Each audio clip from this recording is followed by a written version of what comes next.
Welcome to my 2024 Detroit Marathon Guide. There's going to be a bunch of helpful tips, not only for race day itself, but the whole race weekend, including parking and a bunch of other stuff. We got the whole list of what I'll be going over in the timestamps right here. Just a PSA, I'm not sponsored or affiliated with Detroit Marathon or the Detroit Free Press in any way. I just really enjoy running the race and thought I'd give my helpful thoughts and what you can do to make your race weekend the best possible thing it could be. Thank you. Let's talk about the expo. The expo is at the Huntington Center in downtown Detroit and runs Friday and Saturday morning.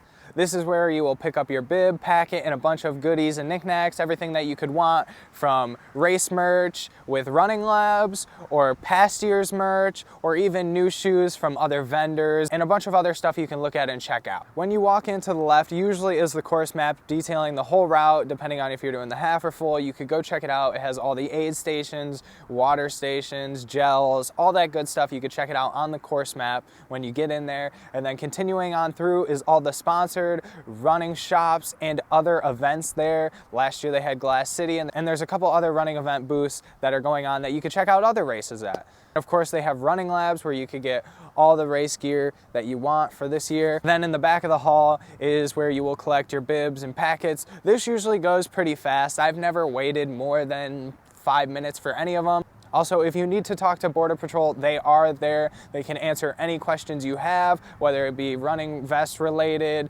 status, all that kind of stuff, what you need to bring, passport, ID, they will help you out there. Starting off with parking, there's a lot of free parking in the city of Detroit, especially on Sundays where you do not have to pay for street parking. But please note that parking anywhere inside the course, you will not be able to leave until noon or even 2 o'clock or later, because a lot of the roads are blocked off. If you're looking for a free option and you don't mind a bit of a walk, you can always park at MGM Casino right off the highway.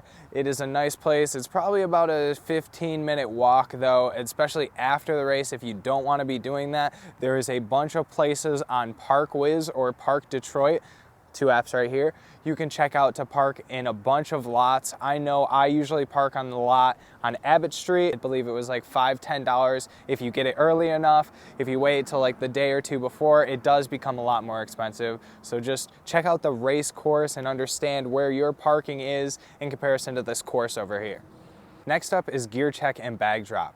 At the expo, you will receive a clear plastic bag, which you can use for the drop location. The drop location is at Campus Martius before the race starts, and luckily enough, it is exactly where the race ends, so when you get done, you will be right at your bag for everything you need to get at and get going on with the rest of your day. Campus Martius is also a great place as there is a bunch of food options. They have food trucks, a bunch of photo opportunities, and everything you can think of for post-race activities that you want to do or just even relax. They have massage tables there and a bunch of other stuff, so you definitely want to get after it. Also, if you do not feel that you want to use the free gear check bag that they give you and you're worried about not having enough space in it, there is a different option for you, but it does involve spending a little money. I am not sponsored or affiliated in any way by Run Detroit, but they do offer a VIP section for the race. If you spend $180 at the store, which is basically a new pair of shoes, you will get their VIP bag drop, which you can bring any bag you like. They will carry it for you, take it to the event, and have massage tables, foods, and a bunch of other stuff for you post-race. So if you are looking for a different option, you want to bring a little more stuff, or you don't want to use the clear bag or worried about all this other stuff, Run Detroit is a great option and an option I will be using this year. Onto the start line. The start line is conveniently, like I said, right down the road from Campus Martius and Gear Drop. So after you drop off your gear, you can walk straight down West 4th Street to 2nd Avenue is right where the start corral is, and then following that back to Campus Martius is all the corrals. Last year they were labeled by letter. I believe this is going to be the same way this year, starting with elites and A, and then B, C, D, so on and so forth. The Detroit Marathon starts directly at 7 o'clock and is a rolling start, which means every 3 to 5 minutes they will send out a wave. If you do not know what your corral is right now, don't worry. Nobody does, unless you are an elite runner. When you receive your bib at the expo, you will find out your corral placement. At the very bottom, it will either say A, B, C, D, so on and so forth. It is placed based off the time that you put in that you would like to finish the race in. Now let's get into the course. The course, there are a few things to take note of and look out for. At the start of the race, it is very chaotic and hectic. There's a lot of people moving in and out. People are excited, screaming, saying bye to their friends and family. It's a lot going on. It's very loud. You got to remember to keep track of where you're going and watch the ground. There are a lot of potholes, uprooted sewers, and a bunch of other obstacles that you have to keep a lookout for. I've seen many people fall. To start off a race with a big fall is not great, especially when you're not even a quarter mile into it. The biggest helpful tip I could give for that is definitely staying more towards the outsides of the main pack so you could watch more actively of where you're going and see where you're going, because most of the race at the start is dark, probably for the first half hour to 45 minutes. The sun will not be up for this, and you are running down a very uneven, pothole-filled road. The next part after the race is the bridge to Canada. Please note, you do need your bib visible at all times. You cannot wear a hoodie covering it, can't have your jacket wrapped around your waist covering it. It needs to be visible at all times. Your vest cannot cover it. They need to see this at all times. It does not matter if it is here. It needs to be on the front of your body, not the back. It has to be on the front of your body, preferably the chest or one of your legs. They will stop you. I've seen them stop people for that. It is a very annoying thing to have to stop for, but it is something that you need to know to please place your bib on the front of your body. That you do carry a passport or an enhanced ID for when you are crossing the bridge to Canada. It is not needed as they may not stop you, but it is for the off chance that they do stop you. Bringing it, you could put it in the back of your phone case, you could put it in a Ziploc bag and pin it to your shirt, or pin it to the inside of your pants, or put it in your pocket. You could put it in your vest, in your waist belt. It does not matter, but it is a nice thing to have just in case you do get stopped. When crossing the border with a hydration vest or water bottles, it is allowed per the Detroit Marathon rules. As you can see here, if you do have any questions, you should ask the Border Patrol at the expo what they think of it. I know last year I was very worried about it, and I went and I took pictures of my belt and I brought it to them and said, hey, is this okay to bring across? And they said yes, and I went through with no problems. But that is the thing, if you are worried about it, to go check with them at the expo. Bridge is the first main challenge of the race. It is a nice half-mile climb, I believe. It comes in right around mile 2.5 and ends at 3.5.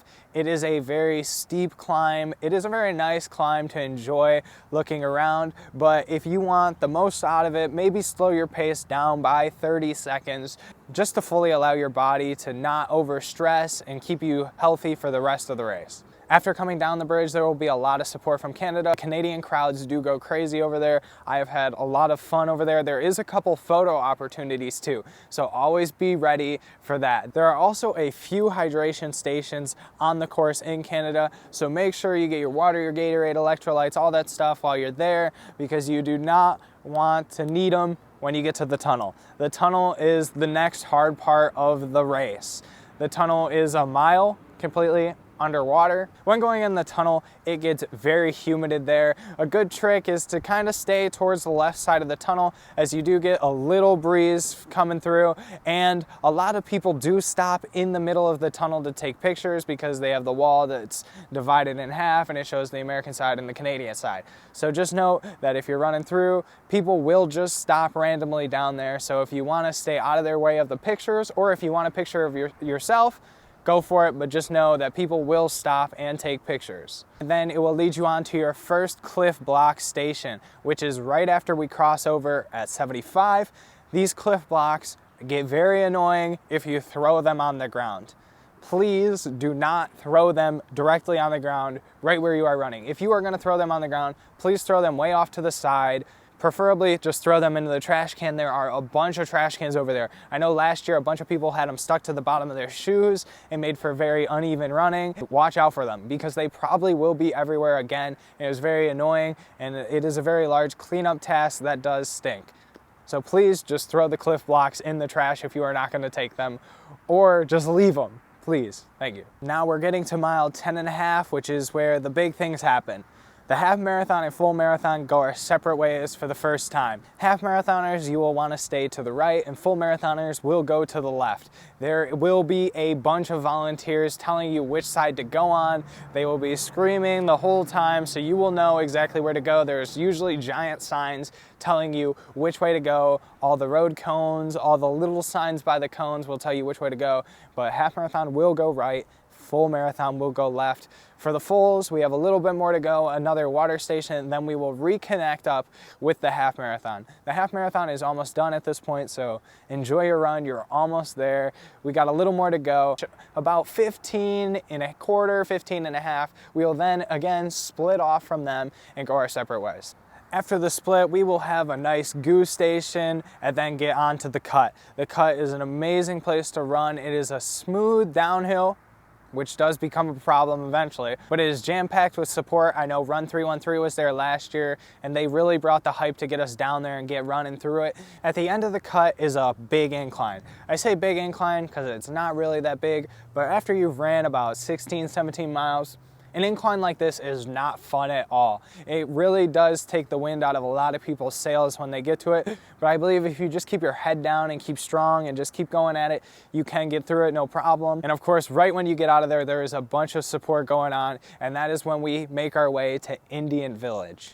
When making our way out there, we're at about mile 19, and it is a very quiet run to say the least. For that 19 to 20, until you really get into the houses that are over in the Indian Village area, it is kind of quiet. It's just a place where you gotta keep your head on strong and just keep going. But once you get there, there are people ranting and raving out on their lawns, having full-blown parties. There's chips, orange slices, pickles, alcohol, popsicles, anything you can think of is there for you to have. They are all super supportive, always taking pictures, all that good stuff. So there's a lot going on there, and it is one of the most hyped part of the races for not being in the heart of the city or even in Canada. It is a crazy hype place for just being kind of out in the middle of nowhere during this race, as you can see. The end of the race was truly incredible, bringing you back into the city after that long out and back that you had to go and do. You're finally back and you're ready to get loud again because everybody goes crazy for you. It is an amazing experience. You'll come down and take a right and then keep going, and you'll start to see a bunch of people gathering and forming, and you can hear them, and that just gives you all the hype you need to slowly make that finish to the end and come down, and that's where all the people are in Campus Marshes going crazy for you. Reach the finish line, and it is amazing. It is such a nice place, such an amazing feeling, and you enter the finish corral. Of course, entering the finish corral, you will receive your medal. At this time, if you did any of the Challenger series like the Wonder or the Supreme, you can get those extra medals that you will receive at the end of the corral. I have it shown right here. This is a whole picture of how the finisher corral area works. It is a long path filled with foods, drinks like chocolate milk. I know last year was Cliff protein bars and a bunch of other Cliff goodies, so get after that. I will say the Detroit Marathon is an amazing course and super fun, but it is kind of a gimmick course. It's not really for going fast. It's more about going to Canada, going over the bridge, going through the tunnel, and just the city experience. If you're running fast, it's a good place, but it's not the greatest for it. Of course, it's not a Berlin or anything like that, but it's definitely a fun race to go and do and just try. And if I missed anything you want to know, please comment down below or check out the Free Pass page for the marathon. It has a bunch of FAQs and all the stuff you need to know for the race. Yeah, thank you for checking this out. See you next time. Bye.